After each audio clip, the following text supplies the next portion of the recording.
නන්දක මහරහතන් වහන්සේ ධර්මදේශනාවක් කරනවා ධර්මශාලාව ඇතුලේ. අපේ බුදුරජාණන් වහන්සේ ධර්මශාලාවට වඩින්න යනකොට දොර වහලා තිබුණේ. දොර වහලා ඇතුලේ ධර්මදේශනාව ඇහෙනවා. දොර ඇරලා වඩින්න තුරු දේශනාව කරන උන්වහන්සේ රැස් වෙලා ඉන රහතන් වහන්සේලා. මේ ධර්මදේශනාව කරන්නේ රහතන් වහන්සේලාට. ඒ කියන්නේ රහතන් වහන්සේලා බණ ඇහුවා.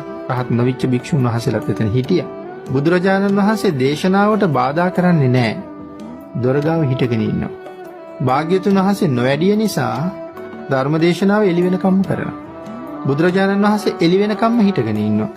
බණ අහනවා. ඒ කියන්නේ බුදුරජාණන් වහන්සේ බණ අහනවා. උදේ ධර්මදේශනාව ඉවර වුණාට පස්සේ තමයි භාග්‍යතුන් වහන්සේ දොර අරින්නේ. දොරට තට්ටු කරලා දොර අරිනවා. ඒ වෙලාවේ තමයි ස්වාමින් වහන්සේලා අහන්නේ ස්වාමීනි භාග්‍යතුන් වහන්සේ කොයි වෙලාවෙ මෙතෙන්ට වැඩියද කියලා. ඒ වෙලාවේ සඳහන් කරනවා නන්දක දේශනාව පටන් ගන්නකොට තමයි මම මෙතෙන්ට වැඩියේ කියලා. ස්වාමීනි එළි වෙනකම්ම භාග්‍යතුන් වහන්සේ හිටගෙනද කියලා ඇහුවා. සඳහන් කරනවා නන්දක ඔබ දේශනාව කල්පයක් කළා නම් මම කල්පෙම හිටගෙන ඉන්නවා කියලා. ඒ තරම් භාග්‍යතුන් වහන්සේ ධර්මයට ගරු කරලා තියෙනවා. භාග්‍යතුන් වහන්සේ කියලා කියන්නේ දේවාති දේවයි. ඒ කියන්නේ දෙවියන්ට දෙවියෙක්. බ්‍රහ්මයන්ට බ්‍රහ්මේ.